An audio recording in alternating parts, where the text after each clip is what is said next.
शांति। आज की तारीख है 28/5/16 और आज की ज्ञान मुरली का शीर्षक हम मीठे मीठे बाप दादा की जब महिमा करते हैं तो हम ज्ञान के सागर हैं, प्यार के सागर हैं, दुख हरता है, सुख करता है, पतित पावन है। परंतु कौन से दुखों को हरते, कौन सा सुख देते, तो आइए मुरली के द्वारा सुनते हैं कि मीठे मीठे बाप दादा क्या कहते हैं। तो मीठे मीठे बाप दादा कहते हैं कि मीठे बच्चे श्रीमत पर चलकर सबको सुख दो। पहले तो हम स्वयं सुखी हों, तो हम कब सुखी हो सकते हैं? यदि श्रीमत पर हम चलते रहेंगे तो कोई दुख हमारे पास नहीं आएगा। आसुरी मत पर दुख देते आए, अब सुख दो सुख लो। प्रश्न है, बुद्धिमान बच्चे किस राज को समझने के कारण ऊंच पद पाने का पुरुषार्थ करते हैं? ऊंच पद कौन पाता है? जो बुद्धिमान है और जो तेज पुरुषार्थ करते, तीव्र पुरुषार्थ करते। तो अपनी बुद्धि को सब चेक करें कि हम ऐसे बुद्धिमान और समझदार हैं जो ऊंच पद पाने का पुरुषार्थ कर सकें। उत्तर है, वे समझते हैं कि ये दुख और सुख, हार और जीत का खेल है। अभी आधा कल्प सुख का खेल चलने वाला है, वहां किसी भी प्रकार का दुख नहीं होगा। कहाँ की बात हो रही है? वहां माना सतयुग में। सतयुग में किसी भी प्रकार का दुख नहीं होगा, क्योंकि अब नई राजधानी आने वाली है। कौन ला रहा है? स्वयं परमपिता परमात्मा नई दुनिया की स्थापना कर रहे हैं। उसके लिए बाप अपना परम धाम छोड़कर हम बच्चों को पढ़ाने आए हैं। अब पुरुषार्थ कर ऊंच पद लेना ही है। तो इसीलिए क्या करना पड़े? पढ़ाई पर खूब अटेंशन देना पड़े, रोज पढ़ाई पढ़नी पड़े, रोज बाबा की मुरली स्मृति में रखनी पड़े, बाबा की हर आज्ञा का पालन करना पड़े। गीत बजा है, बदल जाए दुनिया न बदलेंगे हम, तुम्हारी कसम। तो ये हम बच्चों का बाप से वायदे का प्यारा गीत है।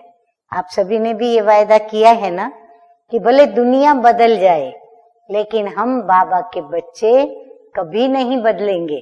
माया कितनी भी कोशिश करे हमें पुरानी दुनिया की ओर खींचने की, लेकिन हम कभी नहीं माया के मुरीद बनेंगे। अच्छा, आगे बढ़ते हैं। धारणा के लिए मुख्य सार की 2 बातें।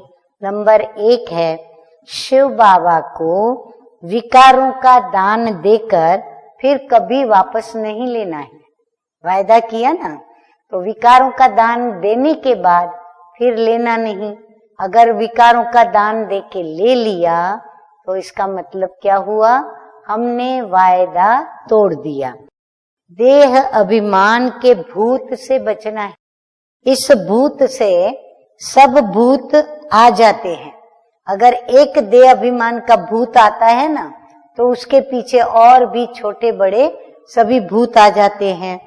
इसलिए आत्मा अभिमानी बनने का अभ्यास करना है। नंबर 2 है, ध्यान दीदार की आश नहीं रखनी है। बाबा कहते अक्सर रॉयल रूप से माया ध्यान दीदार में ही आती है, इसीलिए वो आशा नहीं रखनी है कि मुझे भी बाबा दिखाई पड़े, नई दुनिया के दृश्य दिखाई पड़े, मैं कृष्ण देखूं, मैं लक्ष्मी नारायण देखूं। बाबा कहते हैं ज्ञानी तू बच्चे कभी ये आश नहीं रखते हैं। एम ऑब्जेक्ट को सामने रख पुरुषार्थ करना है, क्योंकि देखने से कोई हम बन नहीं जाते हैं। हमें बनने के लिए तो फिर भी पढ़ाई करनी पड़े, योग करना पड़े और अपने एम ऑब्जेक्ट को सामने रखकर बाबा कहते हैं पुरुषार्थ करना है।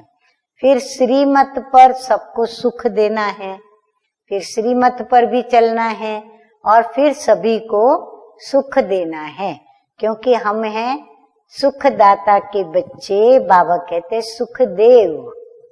अच्छा, वरदान है आज का, साधारण को समाप्त कर महानता का अनुभव करने वाले श्रेष्ठ पुरुषार्थी भव। बाप दादा कहते हैं जो श्रेष्ठ पुरुषार्थी बच्चे हैं उनका हर संकल्प क्या होगा? महान होगा, क्योंकि उनके हर संकल्प श्वास में स्वतः ही बाप की याद होगी। जैसे भक्ति में कहते हैं कि अनहद शब्द सुनाई दे, अजपा जाप चलता रहे, ऐसा पुरुषार्थ निरंतर हो, इसको कहा जाता है श्रेष्ठ पुरुषार्थ। हमें स्वयं को भी ये याद न दिलाना पड़े कि तू बाबा को याद कर, लेकिन बाबा बाबा ये जैसे कि अंदर अजपा जाप हमारा चलता ही रहे। इसका मतलब स्मृति बाबा की और बाबा से संबंधित सभी बातों की बनी रहे, तो वो हो गया अजपा जाप। याद करना नहीं, स्वतः याद आती रहे, तब साधारणता खत्म होती जाएगी और महानता आती जाएगी। यही है आगे बढ़ने की निशानी।